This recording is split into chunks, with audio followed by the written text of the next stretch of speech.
Welcome to Anu's life style. இன்னைக்கு இந்த வீடியோவில் மார்னிங் ரொட்டீன் தான் பார்க்க போகிறோம்.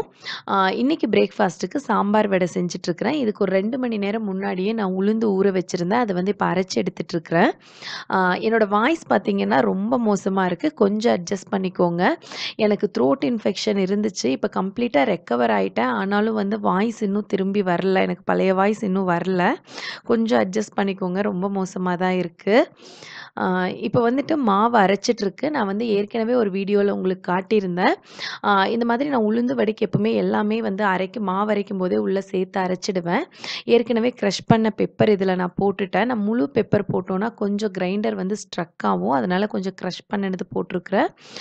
இப்போ வந்து பார்த்திங்கன்னா இஞ்சி, பச்சை மிளகாய், கருவேப்பிலை, இஞ்சி வந்து பொடியாக நறுக்கி போட்டிருக்கிறேன். என்னதான் நம்ம பொடியாக போட்டோனாலும் அது வந்து லைட்டாக ஸ்ட்ரக் ஆகிற மாதிரி தான் இருக்கும். அது மட்டும் இல்லாமல் நம்ம வடைக்கு வந்து கொஞ்சம் கெட்டியாக அரைப்போம் அப்படிங்கிறதுனால நம்ம வந்து மூடி போட்டு விட்டுடாமல் அப்படியே வந்து கையில் லைட்டாக தள்ளி விட்டு விட்டு அரைச்சோன்னா கரெக்டாக வந்துடும். அதுக்குன்னு வந்துட்டு ரொம்பவும் கெட்டியாக இருக்கக்கூடாது. இப்போ இந்த பதம் வந்து இது மாவு வந்து கரெக்டாக இருக்கும் உளுந்து வடைக்கு. இப்போ வந்து நான் இதை அரைச்சி எடுத்துட்டேன். நீங்கள் அரைச்சி எடுத்துட்டு கொஞ்ச நேரம் கழித்து தான் வடை போட போகிறீங்க அப்படின்னா உப்பு வந்து அந்த டைமில் போட்டு கலக்கிடுங்க. இல்லைனா வந்து தண்ணி விட்டுடும். இந்த மாவோட ஒரு டேபிள் ஸ்பூன் அளவுக்கு சீரகம் நல்லா 2 கையிலயும் தேய்ச்சிட்டு போட்டிருக்கேன். அப்படியே போட்டோன்னா மணம் இருக்காது. இந்த மாதிரி தேய்ச்சு போட்டோன்னா நல்லா மணமாக இருக்கும். அதோடவே ஒரு 2 டேபிள் ஸ்பூன் அளவுக்கு ரவை, தேவையான அளவு உப்பு. நான் இதெல்லாம் சேர்த்து இப்போது மிக்ஸ் பண்ணலை. போடுற டைமில் மிக்ஸ் பண்ணி போட்டுப்பேன் வடை போடுற டைமில். பக்கத்துலேயே பார்த்தீங்கன்னா சாம்பாருக்கு பருப்பு வெந்துடுச்சு. தக்காளி, மஞ்சத்தூள் சேர்த்து வேக வச்சு எடுத்து வச்சுருக்கேன். இதோட வந்து நான் இன்றைக்கி கேரட், பீன்ஸ் போட போகிறேன். நம்ம சாம்பார் வடைக்கு செய்கிற சாம்பாரில் நம்ம வெஜிடபிள்ஸ் போடணும்னு இல்லை. ஆனால் வந்து நான் காய் சேரட்டுமே அப்படின்னு சொல்லிட்டு இது 2 கொஞ்சமாக சேர்க்குறேன். இது வந்து டைரெக்டாக போடாமல் நான் கொஞ்சம் ஆயிலில் ஃப்ரை பண்ணிவிட்டு உப்பு சேர்த்து லைட்டாக வதக்கிட்டு சேர்த்துருக்கேன்.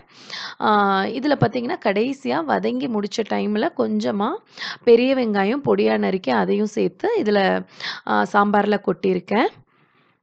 இதோட கொஞ்சமாக புளித்தண்ணி, தேவையான அளவு உப்பு இதெல்லாம் சேர்த்து ஒரு விசில் அந்த காய் வேகிற அளவுக்கு ஒரு விசில் மட்டும் விட்டு எடுக்க போகிறேன்.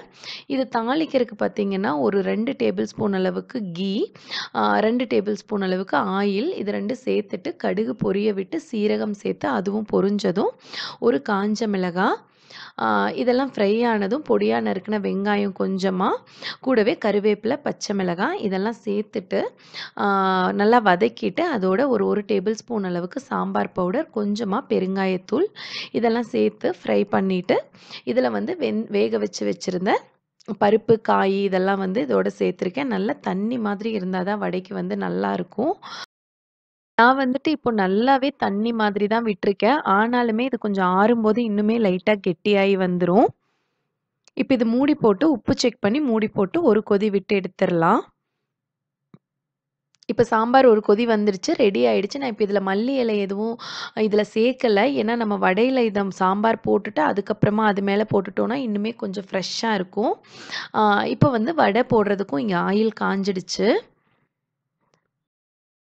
நெறைய பேர் வந்துட்டு உளுந்து வடை கையில தட்டி போட வரமாட்டேங்குது அப்படின்னு சொல்லியிருந்தீங்க. நீங்க வடை மாவு எடுக்கிறதுக்கு முன்னாடி தண்ணீல வந்து ஒவ்வொரு வடை போடும்போதுமே தண்ணீல நல்லா டிப் பண்ணிட்டு இந்த மாதிரி உருண்டை பண்ணிக்கோங்க. கையில எதுவும் ஒட்டாது. இந்த மாதிரி ஃபிங்கர் வந்து விரல் வந்து நீங்க நடுவுல அந்த ஹோல் போடுறதுக்கு விட்டீங்கன்னா, எண்ணெயில விழற வரைக்குமே அத விடாதீங்க. ஜஸ்ட் வந்து அது ட்ராப் ஆகுற டைம்ல எடுத்துட்டு விட்டீங்கன்னா, அந்த ஹோல் அப்படியே இருக்கும் வடையில. இப்போ இப்போ வடை எல்லாமே ரெடி ஆயிடுச்சு. இப்படியே டைரக்ட்டா நம்ம இத ஒரு பவுல்ல போட்டுட்டு மேல சாம்பார் போட்டோம்னா கூட நல்லாருக்கும். ஆ ஆனா வந்துட்டு நான் வந்து யூசுவலா தயிர் வடைக்கு நம்ம வந்து வார்ம் வாட்டர்ல டிப் பண்ணிட்டு போடுற மாதிரி தான் சாம்பார் வடைக்கும் போடுவேன். அப்படி போடும்போது பார்த்தீங்கன்னா, நல்லா எக்ஸ்ட்ரா சாஃப்ட்டா இருக்கிற மாதிரி இருக்கும். சீக்கிரமாவும் சாம்பார் அப்சர்வ் ஆயிடும். வந்து பார்த்தீங்கன்னா, கொஞ்சம் வார்ம் வாட்டர் ரொம்ப வந்து ஹாட் வாட்டர்லாம் இல்ல. ஜஸ்ட் வந்து வார்ம் வாட்டர்ல 1 மினிட் கூட இல்ல. அந்த அளவு ரொம்ப நேரம் விட்டோம்னா, வடை வந்துட்டு நல்லா மேலலாம் வழுவழுன்னு ஆன மாதிரி ஆயிடும். ஜஸ்ட் வந்து 1 நிமிஷத்துக்கு கம்மியா ஆ அத உள்ள போட்டு அப்படியே எடுத்து நல்லா 2 கையிலயும் ஸ்க்யூஸ் பண்ணிட்டு, தண்ணி ஃபுல்லா கம்ப்ளீட்டா ஸ்க்யூஸ் பண்ணி எடுத்துருவேன். இந்த மாதிரி எடுக்கும்போது எனக்கு எக்ஸ்ட்ரா சாஃப்ட்டா இருக்கிற மாதிரி இருக்கும். நம்ம வந்து தயிர் வடைனா கண்டிப்பா இந்த மாதிரி தான் போடணும். சாம்பார் வடைக்கு வந்து ஆப்ஷனல் தான். இப்ப தண்ணிய ஃபுல்லா கம்ப்ளீட்டா ஸ்க்யூஸ் பண்ணி எடுத்துட்டு, அதுல வந்து நான் சாம்பார் விட்டுர்றேன். சாம்பார் பார்த்தீங்கன்னா, நான் செய்யும்போது இருந்தத விட இப்ப கொஞ்சம் கெட்டியாயிடுச்சு. நம்ம வேணும்னா இதில கொஞ்சமா சுடு தண்ணி கூட சேர்த்துக்கலாம். ஆனா வந்து கொஞ்சம் சப்புன்னு ஆன மாதிரி ஆயிடும் சாம்பார். அதனால நான் அப்படியே விட்டுட்டேன். மேல கொஞ்சம் மல்லி இல பொடியா நறுக்குனது. அவ்வளோதான் பிரேக்ஃபாஸ்ட் ரெடி. இதோடவே சைடுல ஜிஞ்சர் டீக்கு டிக்காஷனும் ரெடி ஆயிடுச்சு. ஆ நீங்க வந்துட்டு சொல்லியிருந்தீங்க, இந்த மாதிரி வந்து பிரேக்ஃபாஸ்ட்டோட டீ, காஃபி எடுத்துக்காதீங்கன்னு சொல்லிட்டு, நம்ம வந்து ரொம்ப ஆயிலியாலாம் சாப்பிடும்போது கண்டிப்பா வந்து டீ, காஃபி மேல குடிச்சா தான் நல்லா இருக்கிற மாதிரி இருக்கும். ரெகுலரா இல்லாட்டியும் கொஞ்சம் ரேரா குடிக்கிறதுல தப்பில்லன்னு நெனைக்கிறேன். ஸோ இன்னைக்கு வந்துட்டு நான் டீ போட்டிருக்கேன் பிரேக்ஃபாஸ்ட்டோட. ஸோ அவ்வளோதான் சிம்பிளா என்னோட பிரேக்ஃபாஸ்ட் முடிஞ்சிச்சு. இந்த வீடியோ கண்டிப்பா உங்களுக்கு புடிச்சிருந்திருக்கும்னு நெனைக்கிறேன். புடிச்சிருந்துச்சுன்னா கண்டிப்பா லைக் பண்ணுங்க. உங்களோட ஃபீட்பேக்க என்னோட கமெண்ட்ஸ்ல ஷேர் பண்ணிக்கோங்க. தேங்க்ஸ் ஃபார் வாட்சிங். Thank you.